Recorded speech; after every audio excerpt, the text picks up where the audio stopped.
नमस्कार दोस्तों, साहित्य समाधान के मंच से मैं डॉक्टर रीता गौड़ आपका हार्दिक स्वागत करती हूँ, अभिनंदन करती हूँ।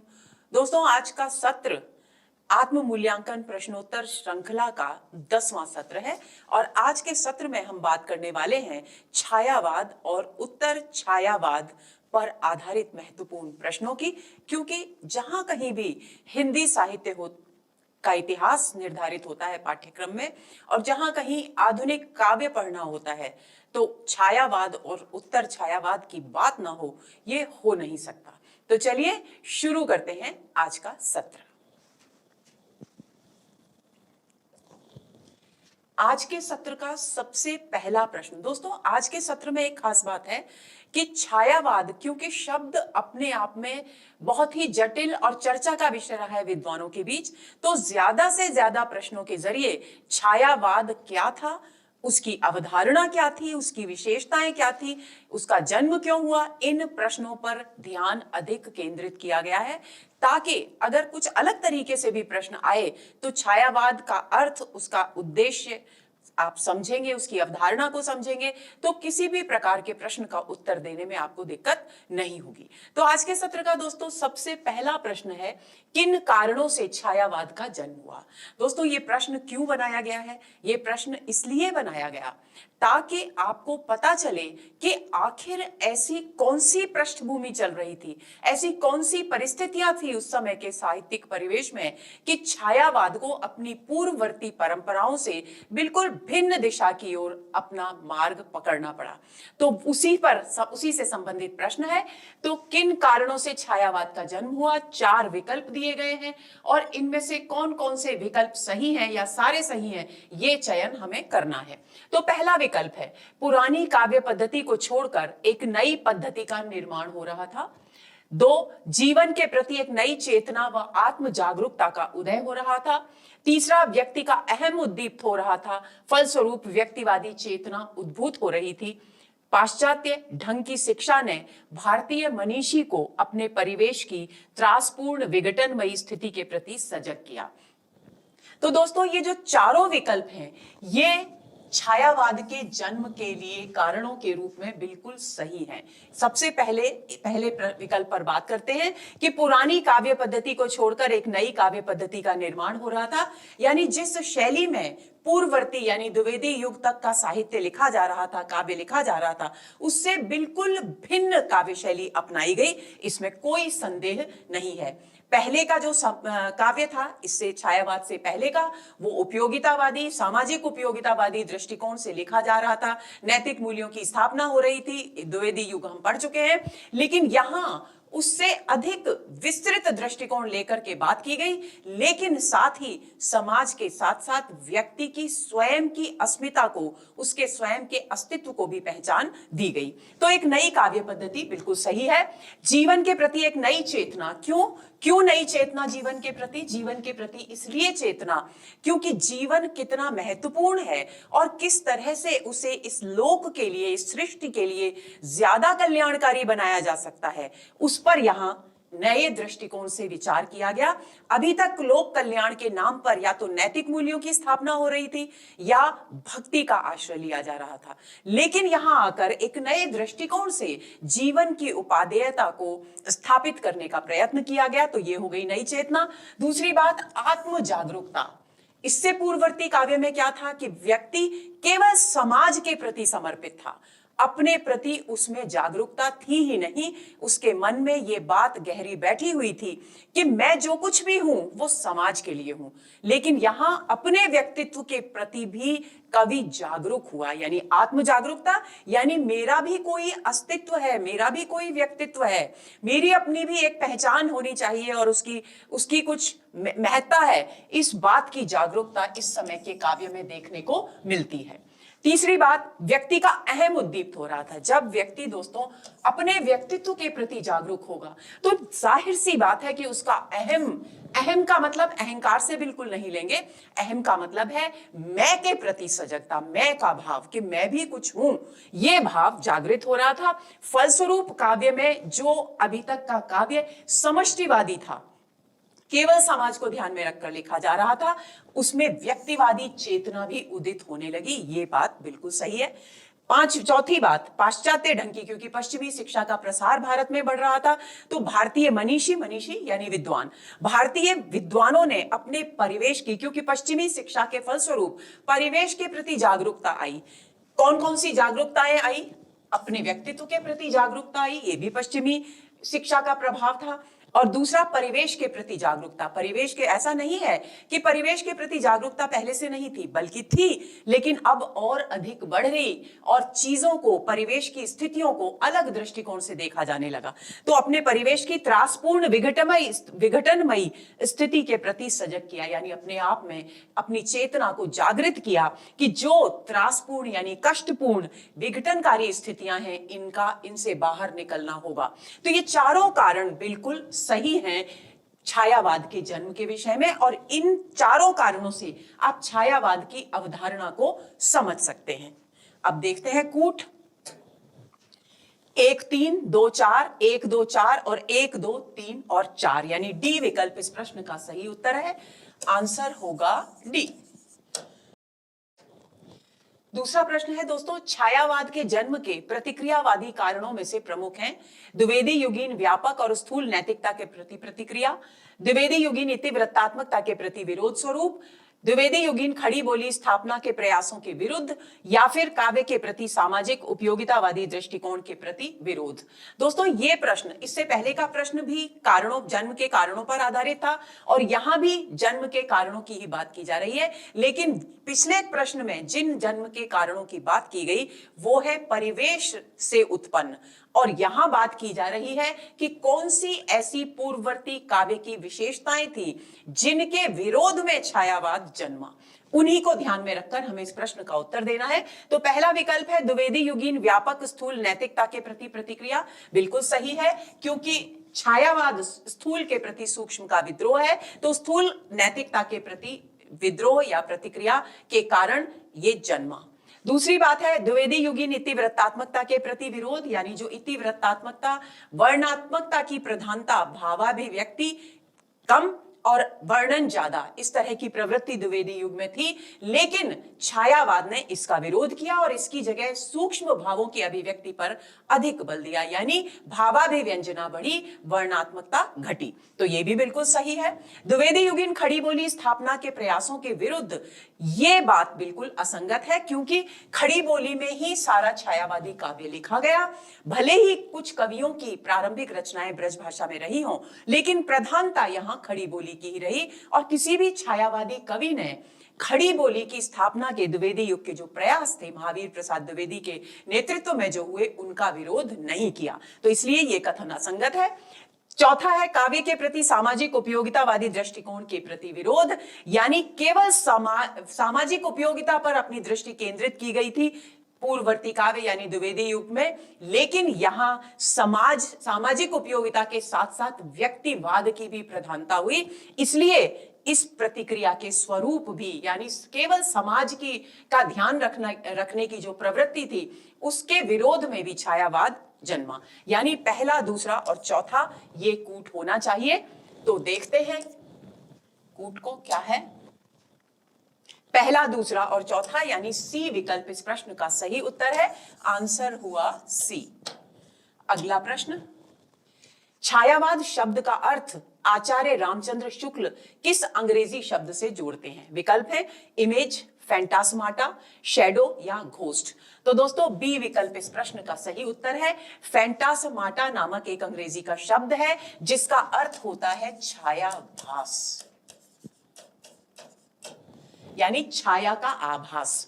तो छायाभास से जोड़ा है आचार्य रामचंद्र शुक्ल ने, और उन्होंने लिखा है दोस्तों कि ईसाई संतों के रचनाओं में जो भी कुछ उन्होंने लिखा, उसमें जो छायाभास की प्रवृत्ति यानी फैंटास्माटा की जो प्रवृत्ति थी, उसी के प्रभाव के फलस्वरूप छायावादी काव्य जन्मा। और एक और बात उन्होंने कही है, वो है सिंबॉलिज्म। सिंबॉलिज्म को हिंदी में कहेंगे प्रतीकवाद,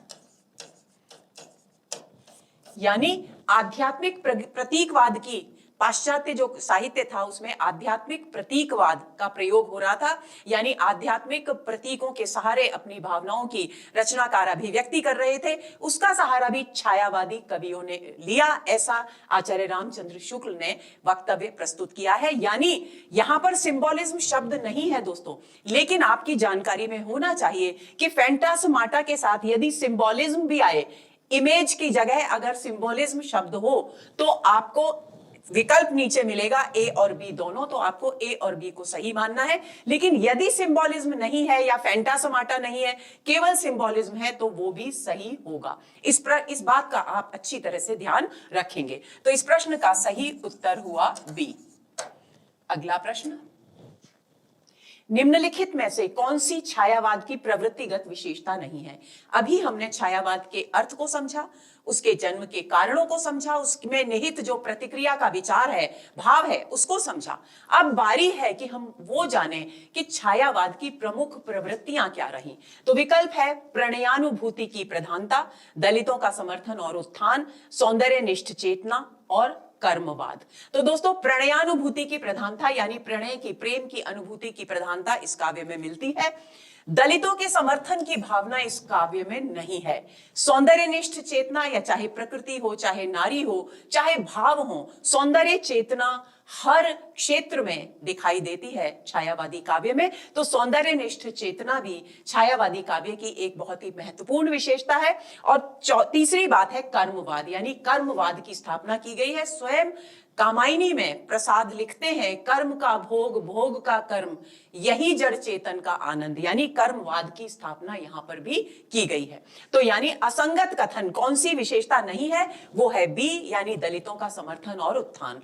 तो सही उत्तर हुआ बी।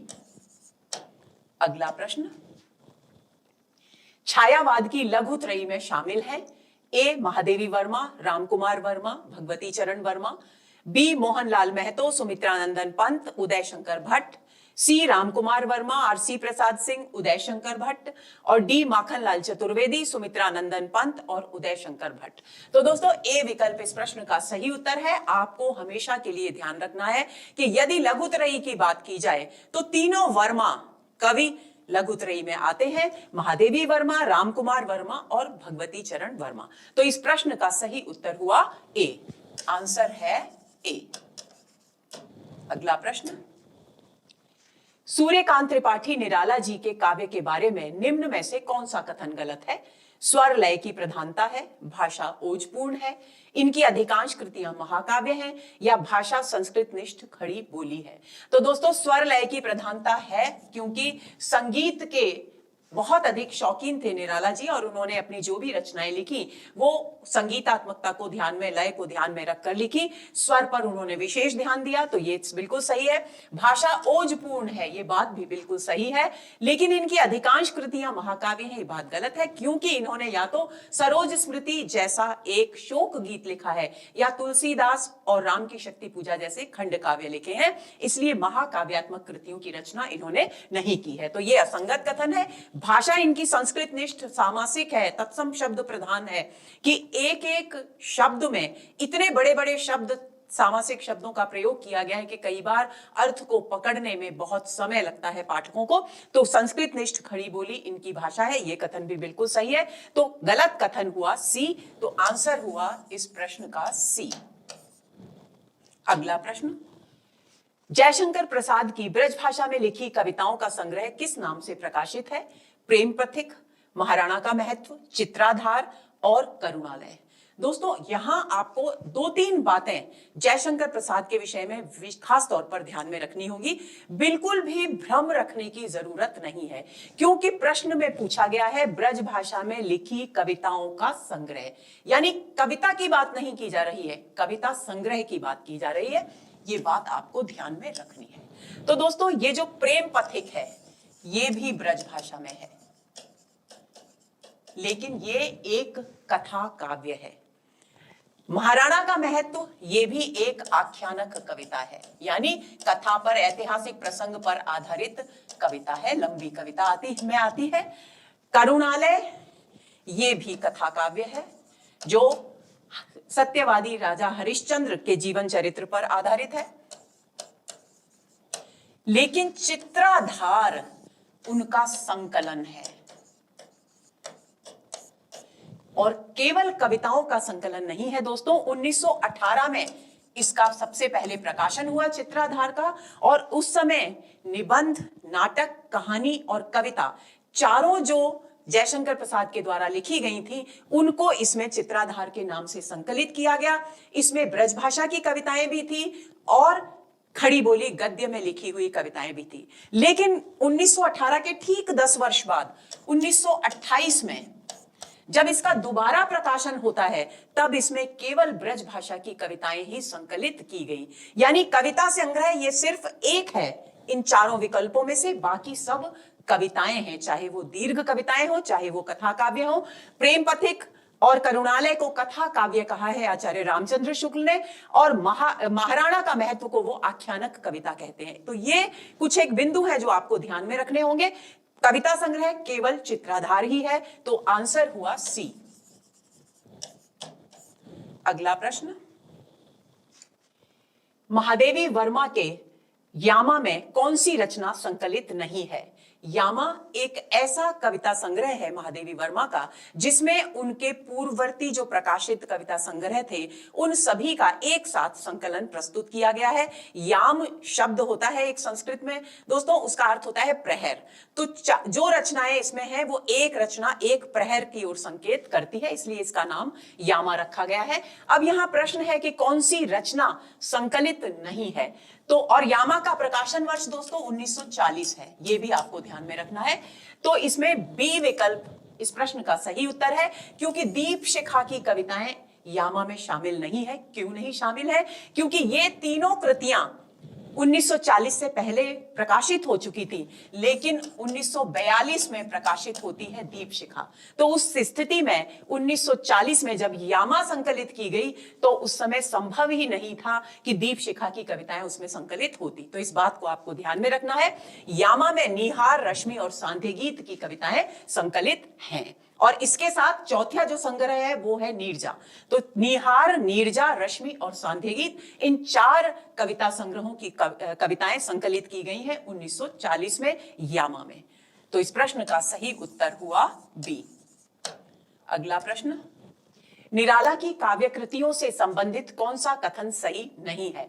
सही नहीं है ये पूछा गया है। पहला, अनामिका में संग्रहित अधिकांश रचनाएं उत्कृष्ट भाव व्यंजना तथा कलात्मक प्रौढ़ता की द्योतक हैं।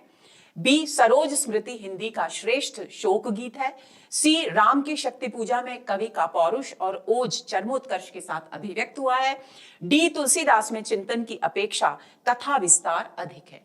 तो दोस्तों असंगत जो कथन है वो है डी, क्योंकि तुलसीदास उनका एक ऐसा काव्य है दोस्तों, तुलसीदास की जो पृष्ठभूमि है वो, तुलसीदास काव्य की जो पृष्ठभूमि है वो तुलसीदास और रत्नावली के प्रसंग पर आधारित है। हम लोग जब भी तुलसीदास का जीवन पढ़ते हैं तो आपने एक घटना पढ़ी होगी कि तुलसीदास जी एक समय ऐसा आया जब अपनी पत्नी के प्रेम में इतने आसक्त हो गए कि वो मायके चली गई एक बार उनसे बिना बताए। तो वो रात्रि, अर्धरात्रि के समय इतने प्रेम में अंधे हो चुके थे कि उनका अपनी ससुराल जा पहुंचे, और उनका कक्ष ऊपर था की मंजिल पर था, तो उन्हें यह भी दिखाई नहीं दिया कि उस खिड़की से, उस कमरे की खिड़की से सांप लटक रहा है। उस सांप को रस्सी समझकर पकड़कर वो कक्ष में पहुंचे, और उनकी ये व्याकुलता देखकर रत्नावली जो उनकी पत्नी थी वो बहुत नाराज हुई, और उसी प्रसंग को आधार बनाकर ये तुलसीदास काव्य की रचना की गई है। तो इसमें जो कथा सूत्र है वो बहुत छोटा है, लेकिन चिंतन की प्रधानता है। तो इस बात को आप ध्यान में रखेंगे। रत्नावली ने बहुत धिक्कारा तुलसीदास जी को, और वो कहती हैं, धिक धाये तुम यो अनाहूत, धो धिया श्रेष्ठ कुल धर्म धूत। यानी तुम बिना बुलाए इस तरह से ससुराल में आ गए, तुमने अपने कुल की परंपरा को पूरी तरह से धो दिया है। तो यहां चिंतन अधिक है, कथा विस्तार कम है। तो इस बात को आपको ध्यान में रखना है कि चिंतन की अपेक्षा, ये गलत है, इसमें उल्टा कहा गया है। तुलसीदास में चिंतन की अपेक्षा कथा विस्तार अधिक है, जबकि कथा सूक्ष्म है और चिंतन का विस्तार है। तो डी विकल्प इस प्रश्न का सही उत्तर है। अगला प्रश्न, जब वेदना के आधार पर स्वानुभूतमयी अभिव्यक्ति होने लगी, तब हिंदी में उसे छायावाद नाम से अभिहित किया गया। छायावाद की यह परिभाषा किसने दी है? विकल्प हैं मुकुटधर पांडे, जयशंकर प्रसाद, सुमित्रा नंदन पंत या महादेवी वर्मा। तो दोस्तों बी विकल्प इस प्रश्न का सही उत्तर है। जयशंकर प्रसाद ने स्वयं छायावाद को इन शब्दों में परिभाषित किया है। अब इन पंक्तियों को हम एक बार समझ लेते हैं। देखिए जयशंकर प्रसाद ने छायावाद को किस प्रकार से परिभाषित किया है। वे लिखते हैं, जब वेदना के आधार पर यानी पीड़ा के आधार पर स्वानुभूति यानी पीड़ा के कारण जो कवियों ने अनुभव किया, स्व अनुभूति यानी अपनी जो भी अनुभूतियां थी उनको अभिव्यक्त किया काव्य में, तब हिंदी में उसे छायावाद नाम से अभिहित किया गया। तो दो बातें यहां पर उन्होंने खास तौर पर महत्व दिया है, दो बातों को, एक तो वेदना और दूसरा स्वानुभूति। तो इस बात को आप ध्यान में रखेंगे। तो ये परिभाषा छायावाद की दी गई है जयशंकर प्रसाद के द्वारा। आंसर हुआ बी। अगला प्रश्न, महादेवी वर्मा के किस काव्य संग्रह की कविताएं वैदिक संस्कृत के विभिन्न काव्यांशों पर आधारित हैं।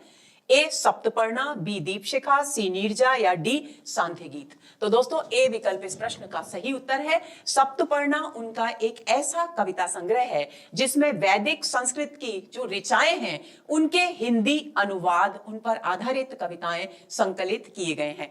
पूरी तरह से अनुवाद नहीं कहा जा सकता, बल्कि उन वैदिक ऋचाओं पर आधारित कविताओं का यहां संकलन किया गया है। तो आंसर हुआ ए।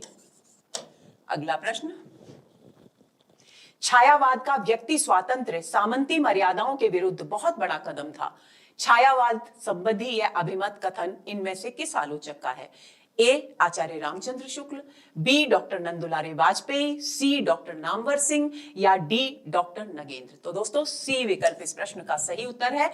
डॉक्टर नामवर सिंह ने यह कथन प्रस्तुत किया है। इस कथन में उनके द्वारा छायावाद के विषय में यह कहा गया है कि छायावाद का व्यक्ति स्वातंत्र्य सामंती मर्यादाओं के विरुद्ध बहुत बड़ा कदम था। क्या है ये सामंती मर्यादाएं? आप जानते हैं दोस्तों कि जब आधुनिक काल शुरू हुआ साहित्य में, तब उस समय अंग्रेजों का शासन था हमारे यहाँ, और सामंतवादी बहुत सारी रियासतों में सामंतवाद का प्रचलन था। और सामंतवाद में सामंत पूरी शक्ति को अपने हाथ में केंद्रित रखते थे और प्रजा का अलग अलग तरीकों से, कभी लगान के माध्यम से, कभी अन्य करों के माध्यम से, कभी अन्य किसी भी बेगार और मजदूरी के माध्यम से उनका शोषण किया करते थे। यानी स्पष्टतः संकेत क्या है कि जब व्यक्ति शोषित होता है और उसका विरोध नहीं करता, इसका मतलब है कि आत्म जागरूकता उसमें है ही नहीं, यानी अपने व्यक्तित्व के प्रति सजग नहीं था। तो नामवर सिंह कहते हैं कि जो भी सामंती मर्यादाएं चल रही थी कि जो सामंत है उसकी बात को सिर झुकाकर मानना है, अपनी अस्मिता के विषय में सोचना भी नहीं है। उसके विरुद्ध छायावाद में व्यक्ति स्वातंत्र्य की बात की गई। इसलिए डॉक्टर नामवर सिंह ये कहते हैं कि ये सामंती मर्यादाओं के विरुद्ध एक बहुत बड़ा कदम था। तो ये बात आपको ध्यान में रखनी है। आंसर हुआ सी। अगला प्रश्न, इनमें छायावाद की विशेषताओं से संबंधित कौन सा विकल्प सही नहीं है। ए आत्मानुभूति की अभिव्यक्ति, बी कल्पना की अतिशयता, सी सूक्ष्म के प्रति स्थूल का विद्रोह, डी सौंदर्य के प्रति अत्यधिक आकर्षण। तो दोस्तों सी विकल्प इस प्रश्न का सही उत्तर है। आज के इसी सत्र में मैं कई बार ये बता चुकी हूं कि छायावाद स्थूल के प्रति सूक्ष्म का विद्रोह था, और इस कथन में कहा गया है सूक्ष्म के प्रति स्थूल का विद्रोह, यानी इतनी बारीकी से आपको विकल्पों को पढ़ना है। कहीं आप सोचे कि नहीं ये तो है ही, तो चक्कर में पड़ जाएंगे कि भाई कौन सा कथन, कौन सा उत्तर इसका सही है। तो आपको हर विकल्प को बहुत ध्यान से पढ़ना है। तो इस प्रश्न का सही उत्तर हुआ सी। अगला प्रश्न, प्रकाशन वर्ष की दृष्टि से महादेवी वर्मा के काव्य संग्रहों का सही क्रम किस विकल्प में है। ए दीपशिखा, नीरजा, निहार और सांध्य गीत, बी निहार, नीरजा, दीपशिखा, सांध्य गीत, निहार, नीरजा, सांध्य गीत और दीपशिखा, या नीरजा, निहार, सांध्य गीत और दीपशिखा। तो दोस्तों बी विकल्प इस प्रश्न का सही उत्तर है।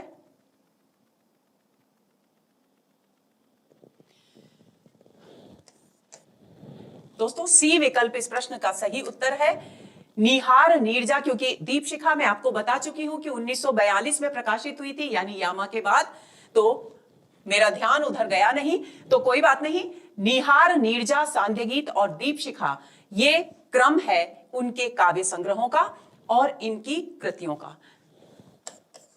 1930 में प्रकाशित हुई निहार, 1935 में नीरजा, 1936 में सांध्य गीत और 1942 में दीपशिखा। ये इनके प्रकाशन वर्ष है।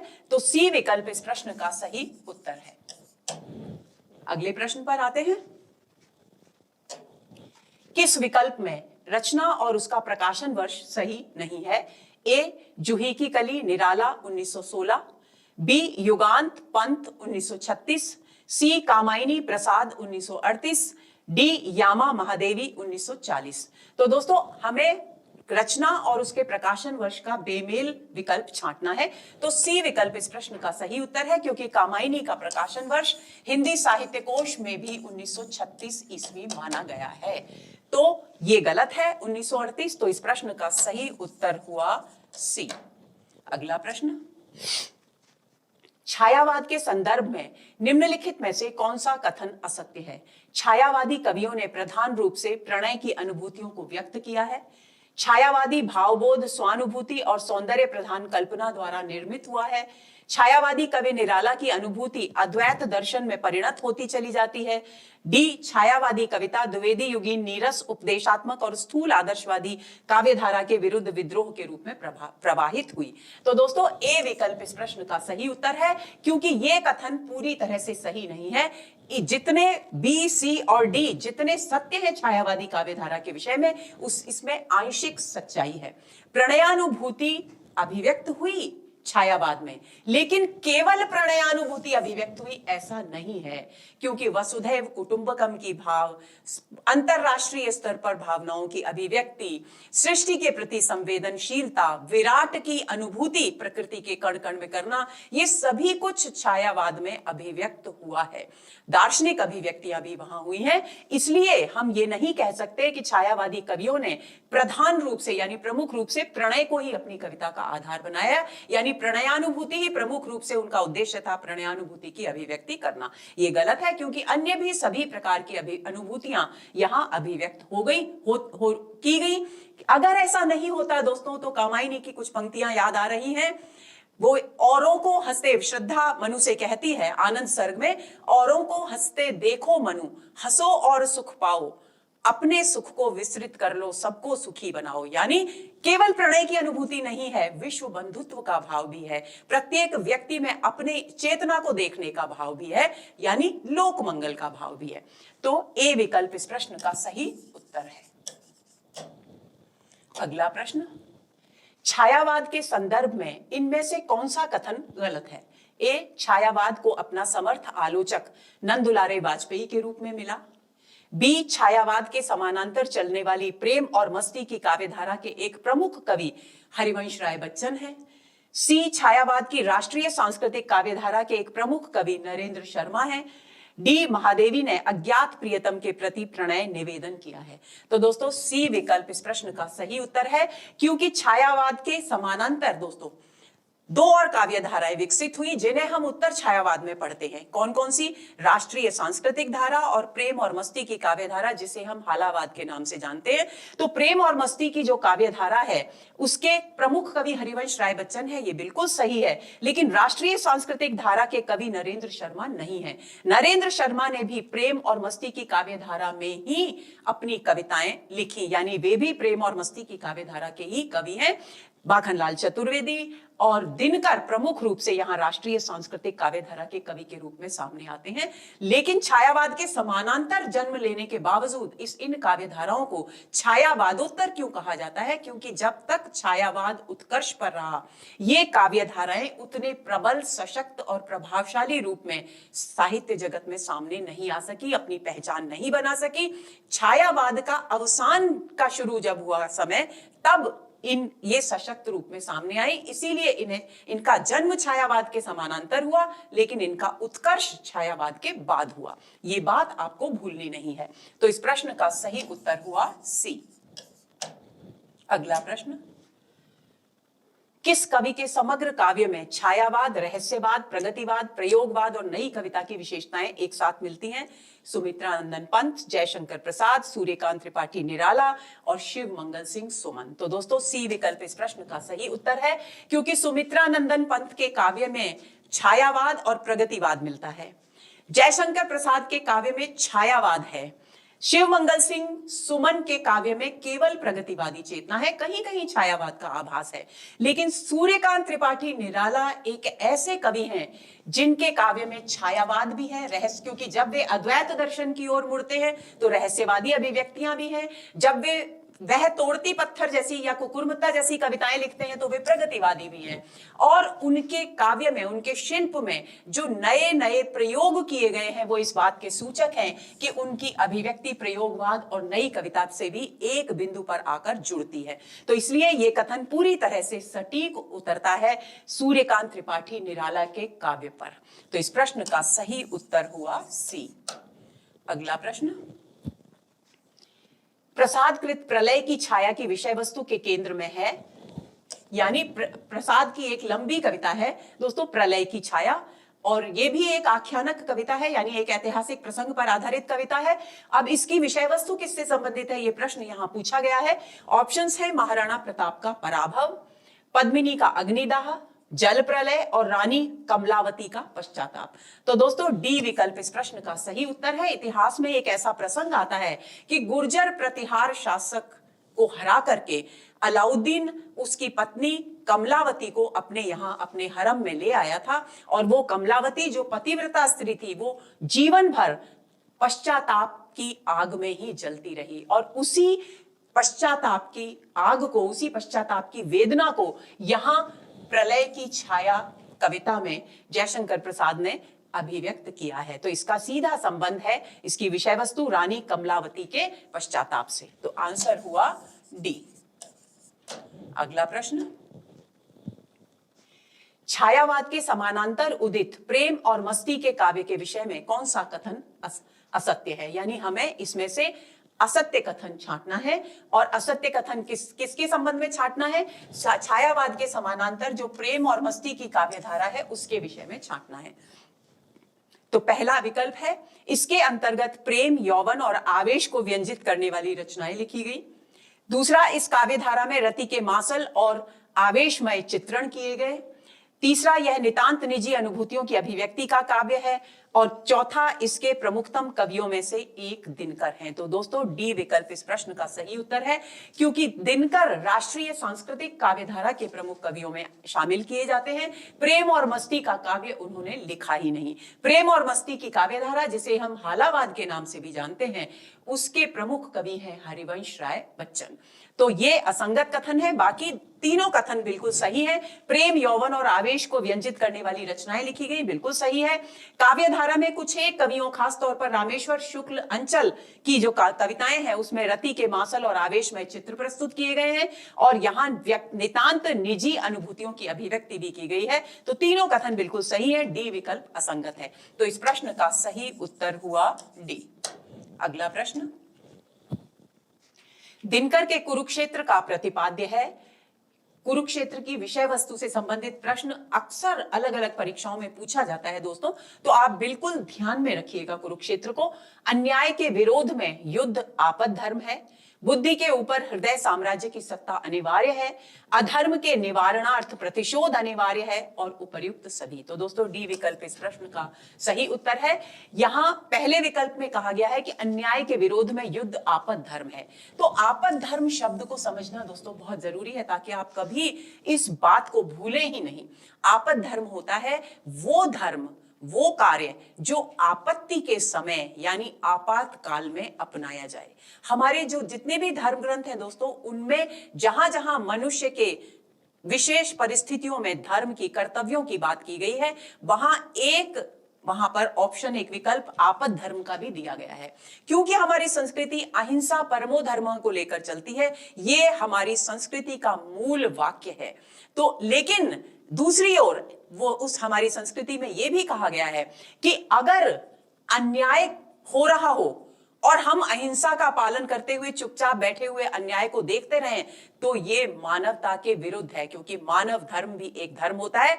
ऐसी स्थिति में उसे आपातकाल मानकर अन्याय का विरोध करने के लिए यदि हिंसा भी करनी पड़े तो करनी चाहिए, यदि युद्ध भी करना पड़े तो करना चाहिए। तो ये बात ध्यान में रखेंगे आप। बुद्धि के ऊपर हृदय की सत्ता अनिवार्य है, यानी सब कुछ बुद्धि के आधार पर नहीं सोचा जाना चाहिए, बल्कि हृदय का यानी भाव और बुद्धि के तालमेल की बात की जानी चाहिए। यह भी बिल्कुल सही है। और अधर्म के निवारण के लिए, यदि अधर्म हो रहा है समाज में, परिवेश में, तो प्रतिशोध लेना भी जरूरी है, ये बात भी यहां कही गई है। तो ये तीनों बातें यहां बिल्कुल सही है। तो डी विकल्प इस प्रश्न का सही उत्तर है। अगला प्रश्न, परशुराम की प्रतीक्षा की पृष्ठभूमि में कौन सी घटना निहित है? ए असहयोग आंदोलन, बी भारत की स्वाधीनता प्राप्ति, सी चीन भारत युद्ध और डी जवाहरलाल नेहरू की मृत्यु। तो दोस्तों, परशुराम की प्रतीक्षा हमारे राष्ट्रीय कवि रामधारी सिंह दिनकर की एक बहुत ही महत्वपूर्ण कृति है और इसकी विषय वस्तु संबंधित है चीन भारत युद्ध से। 1962 में चीन और भारत के बीच जो युद्ध हुआ, उस समय की राजनीतिक सरगर्मी को आधार बना करके दिनकर ने परशुराम की प्रतीक्षा नामक काव्य लिखा। तो इस प्रश्न का सही उत्तर हुआ सी। अगला प्रश्न, भैरवी, वासवदत्ता और कुणाल किसकी प्रसिद्ध रचनाएं हैं? विकल्प है सोहनलाल द्विवेदी, सियाराम शरण गुप्त, नरेंद्र शर्मा और उदय शंकर भट्ट। तो दोस्तों, ए विकल्प इस प्रश्न का सही उत्तर है, क्योंकि भैरवी, वासवदत्ता और कुणाल सोहनलाल द्विवेदी की रचनाएं हैं। क्योंकि राष्ट्रीय सांस्कृतिक धारा के कवि हैं सोहनलाल द्विवेदी, तो दोस्तों उनके काव्य में राष्ट्रीयता का भाव है, सांस्कृतिक चेतना भी है और ऐतिहासिक प्रसंगों को आधार बनाकर भावनाओं की अभिव्यक्ति भी की गई है। तो आपको ध्यान रखना है, भैरवी, वासवदत्ता और कुणाल ये तीनों सोहनलाल द्विवेदी की रचनाएं हैं और भैरवी का संबंध है राष्ट्रीय चेतना से, यानी ये राष्ट्रीय चेतना से ओतप्रोत रचना है और इसका प्रकाशन वर्ष है 1941। वासवदत्ता का संबंध है सांस्कृतिक चेतना से और इसका प्रकाशन वर्ष है 1942 और कुणाल ऐतिहासिक घटनाओं पर आधारित है और इसका प्रकाशन वर्ष है 1943। तो ए विकल्प इस प्रश्न का सही उत्तर है। आंसर हुआ ए। अगले प्रश्न पर आते हैं। दिनकर की किस कृति का कथानायक कर्ण है? ए कुरुक्षेत्र, बी रश्मिरथी, सी परशुराम की प्रतीक्षा और डी उर्वशी। तो दोस्तों, कथानायक कर्ण किसका है? बी विकल्प इस प्रश्न का सही उत्तर है। कर्ण आप सभी जानते हैं सूर्यपुत्र थे और रश्मिरथी किसको कहा जाता है? सूर्य को। तो रश्मि यानी किरणों के रथ पर सवार होकर कौन आता है? सूर्य। तो आप हमेशा के लिए ध्यान रख लें कि कर्ण सूर्यपुत्र थे और रश्मिरथी कर्ण के लिए आया है यहां इस काव्य में, इसलिए रश्मिरथी का कथानायक कर्ण है। तो आंसर हुआ बी। अगला प्रश्न, प्रकाशन वर्ष की दृष्टि से दिनकर की काव्य कृतियों का सही क्रम किस विकल्प में है? ए रश्मिरथी, कुरुक्षेत्र, रसवंती, उर्वशी, बी रसवंती, कुरुक्षेत्र, रश्मिरथी, उर्वशी, सी कुरुक्षेत्र, रसवंती, रश्मिरथी, उर्वशी और डी उर्वशी, रश्मिरथी, कुरुक्षेत्र और रसवंती। तो दोस्तों, बी विकल्प इस प्रश्न का सही उत्तर है और रसवंती, कुरुक्षेत्र, रश्मिरथी और उर्वशी ये क्रम बिल्कुल सही है, क्योंकि 1939 प्रकाशन वर्ष है रसवंती का, 1946 में कुरुक्षेत्र प्रकाशित हुआ और 1952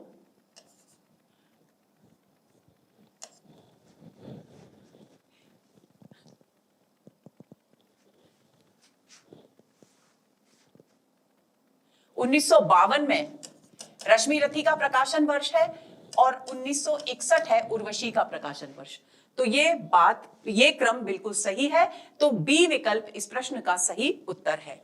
आंसर हुआ बी। अगला प्रश्न, सुभद्रा कुमारी चौहान की काव्य रचना के संबंध में कौन सा कथन सही नहीं है? ए उनमें गंभीर से गंभीर विषय को भी सरल रूप में प्रस्तुत करने की अदम्य क्षमता थी, उनकी राष्ट्रीय कविताओं में समसामयिक देश प्रेम और भारतीय इतिहास एवं संस्कृति की गहरी छाप है, उनकी कविताओं की एकमात्र प्रवृत्ति है राष्ट्रीय भावना का चित्रण और उनकी कविताएं त्रिधारा और मुकुल शीर्षक से प्रकाशित हैं। तो दोस्तों, उन्हें उनमें गंभीर से गंभीर विषय को सरल रूप में प्रस्तुत करने की अदम्य क्षमता थी। ये कथन बिल्कुल सही है। उनकी राष्ट्रीय कविताओं में समसामयिक देश प्रेम और भारतीय इतिहास एवं संस्कृति की गहरी छाप है। ये बात भी बिल्कुल सही है। उनकी कविताओं की एकमात्र प्रवृत्ति है राष्ट्रीय भावना का चित्रण। ये कथन बिल्कुल गलत है, क्योंकि राष्ट्रीय भावनाओं के कारण वे प्रसिद्ध हुई अपनी कविता झांसी की रानी की वजह से, लेकिन उन्होंने बचपन की वात्सल्य भाव को अभिव्यक्त करने वाली भी बहुत सारी कविताएं लिखी हैं। इसलिए ये कथन नहीं, बिल्कुल असंगत है। ये नहीं कहा जा सकता कि केवल उन्होंने राष्ट्रीय चेतना से उत्प्रोत ही कविताएं लिखी। उनकी कविताएं त्रिधारा और मुकुल शीर्षक से संकलित की गई हैं। ये भी बिल्कुल सही है। तो इस प्रश्न का सही उत्तर हुआ सी। अगला प्रश्न, माखनलाल चतुर्वेदी की कविताओं के संबंध में कौन सा कथन असंगत है? साहित्य देवता, हिम तरंगिणी आदि इनकी काव्य कृतियां हैं। राष्ट्रीयता उनके काव्य का कलेवर है, तो भक्ति और रहस्यात्मक प्रेम उनकी रचनाओं की आत्मा है।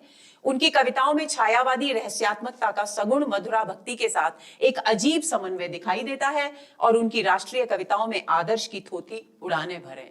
तो दोस्तों, पहले तीन कथन माखनलाल चतुर्वेदी की कविताओं के संबंध में पूरी तरह से सही है, क्योंकि साहित्य देवता और हिम तरंगिणी इनकी प्रमुख काव्य कृतियां हैं। राष्ट्रीयता उनके काव्य का कलेवर है, यानी प्रमुख विषय वस्तु है, लेकिन इसके साथ भक्ति और रहस्यात्मक प्रेम भी उनकी कविताओं में अभिव्यक्त हुआ है। यह भी बिल्कुल सही है।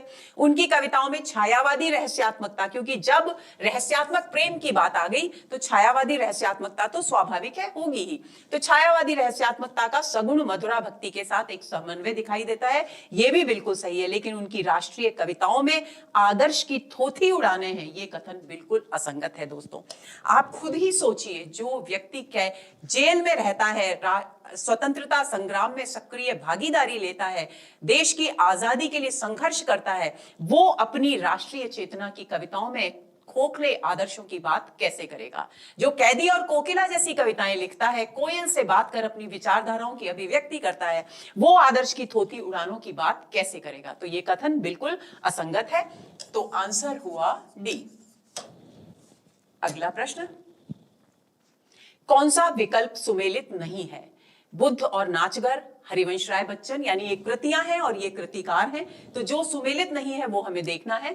हिम किरीटिनी रामधारी सिंह दिनकर, हम विश्वाई जन्म के बालकृष्ण शर्मा नवीन, और प्रवासी के गीत नरेंद्र शर्मा। तो दोस्तों, बी विकल्प इस प्रश्न का सही उत्तर है, क्योंकि हिम किरीटिनी की रचना माखनलाल चतुर्वेदी ने की। दोनों रचनाएं, हिम तरंगिणी, हिम किरीटिनी, दोनों माखनलाल चतुर्वेदी की हैं। आप कंठस्थ कर लेंगे। तो बी विकल्प इस प्रश्न का सही उत्तर है। आंसर हुआ बी। अगला प्रश्न, प्रकाशन वर्ष के अनुसार निम्नलिखित रचनाओं का सही अनुक्रम है। सारी रचनाएं दोस्तों बच्चन जी की हैं, आप ध्यान देंगे।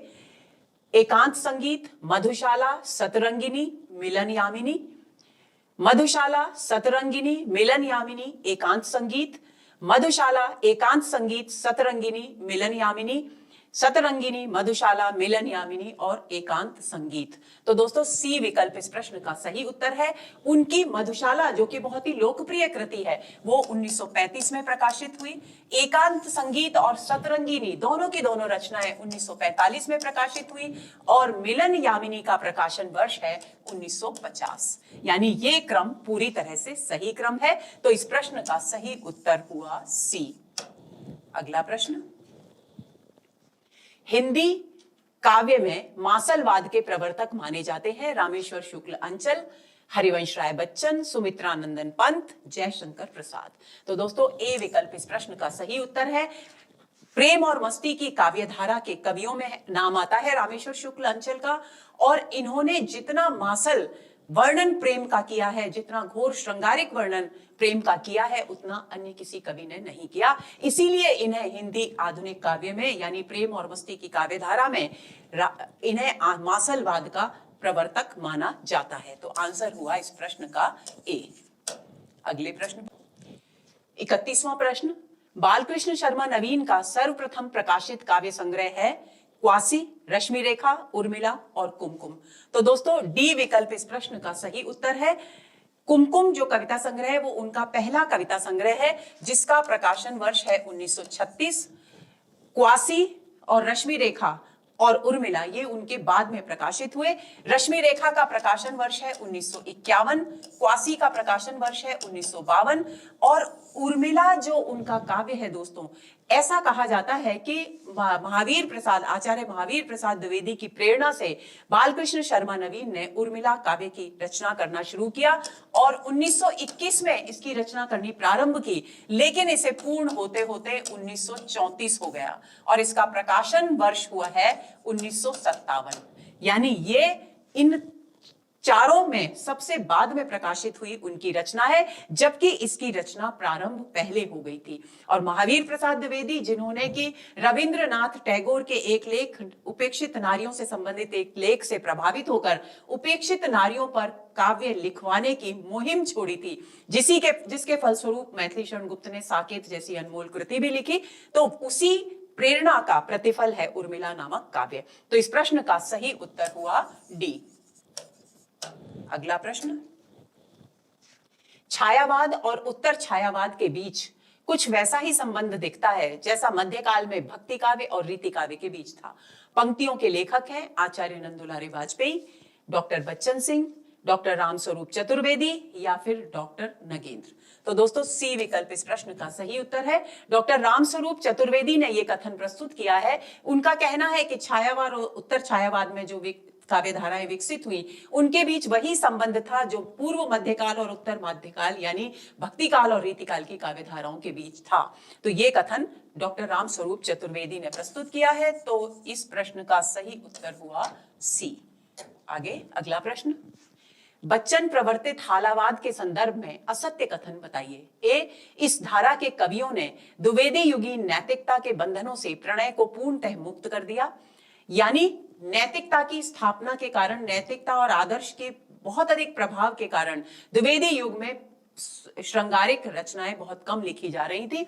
लेकिन बच्चन ने जब हालावाद का प्रवर्तन किया तब ये प्रेम का जो भाव है वो द्विवेदी युगीन नैतिकता और आदर्श के पंजे से पूरी तरह मुक्त हो गया। इस धारा का कवि न तो संसार से डरता है न लोकोत्तर किसी शक्ति से, यानी स्पष्ट रूप से, खुले रूप में, स्वच्छंद रूप में अपने भावों की अभिव्यक्ति करता है। इन कवियों ने जीवनांत में ग्लानि महसूस की और इस धारा के कवियों में व्यक्तिनिष्ठ, यथार्थ और सशक्त रूप में अभिव्यक्त हुआ है। तो सी विकल्प इस प्रश्न का सही उत्तर है, क्योंकि असत्य कथन ऐसा है कि ऐसा कोई उल्लेख नहीं मिलता कि हालावाद के कवियों ने जिस तरह प्रेम और मस्ती की रचनाएं लिखी उसके कारण उन्हें अपने जीवन के अंतिम पड़ाव में आकर कोई अफसोस या कोई आत्मग्लानि हुई हो। तो ये असंगत कथन है। आंसर हुआ सी।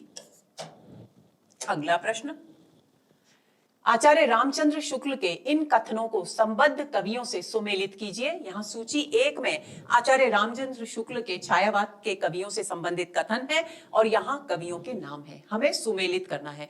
एक ही प्रश्न में इनको इसलिए दिया गया है दोस्तों, इस तरह का प्रश्न कई बार परीक्षाओं में पूछ भी लिया जाता है और अलग अलग कथनों पर भी प्रश्न पूछा जाता है कि किसके कथन है और किससे संबंधित है, तो आपको जानकारी होनी चाहिए। तो सबसे पहला कथन है, अज्ञात प्रिय की ओर इशारा करने के अतिरिक्त इन्होंने जगत के अनेक प्रस्तुत रूपों और व्यापारों को भी अपनी सरल भावनाओं के रंग में देखा है। तो ए का जो संबंध है वो दोस्तों है, इस कथन का संबंध सूर्यकांत त्रिपाठी निराला से, यानी सबसे पहले आएगा 5वां। उसके बाद इस वेदना को लेकर इन्होंने हृदय की ऐसी अनुभूतियां सामने रखी हैं जो लोकोत्तर हैं। सहज ही अनुमान लगा सकते हैं, जहां वेदना की बात आ गई वो कथन निश्चित रूप से महादेवी वर्मा से ही संबंधित होगा, यानी 5 के बाद आएगा 1। अब है कवि की रहस्य दृष्टि प्रकृति की आत्मा जगत के रूपों और व्यापारों में व्यक्त होने वाली आत्मा की ओर जाती है, जहां बात प्रकृति की हो, क्योंकि प्रकृति के सुकुमार कवि कौन कहलाते हैं? सुमित्रानंदन पंत, यानी इस कथन का संबंध है सुमित्रानंदन पंत से। तो यानी अगला होगा 3। इसके बाद है, इनकी रहस्यवादी रचनाओं को देखकर चाहे तो यह कहें कि इनकी मधुवर्षा के मानस प्रसार के लिए रहस्यवाद का पर्दा मिल गया। तो दोस्तों आचार्य रामचंद्र शुक्ल ने जयशंकर प्रसाद को मधुचर्या का कवि कहा है और उसी से संबंधित है, जहां मधुवर्षा या मधुचर्या जैसे शब्दों का प्रयोग हो, उस कथन का संबंध स्वाभाविक है कि जयशंकर प्रसाद से होगा। इनमें कोई भी कथन रामकुमार वर्मा से संबंधित नहीं है। तो चौथा होगा यहां पर 5, 1, 3, 4 ये कूट हमें देखना है। 5 1 3 4 यानी सी विकल्प इस प्रश्न का सही उत्तर है। तो आंसर हुआ सी। तो दोस्तों ये हुआ हमारा आज का सत्र। उम्मीद करती हूं कि ये छायावाद और उत्तर छायावाद पर आधारित ये सत्र आपके जितने भी भ्रम हैं इन काव्यधाराओं से संबंधित उन सबको इसने दूर कर दिया होगा। तो जुटे रहिए अपनी पढ़ाई में, अपनी तैयारी में पूरे जोश के साथ, बिल्कुल भी निराश होने की जरूरत नहीं और अगले सत्र का बेचैनी से इंतजार कीजिए। नमस्कार।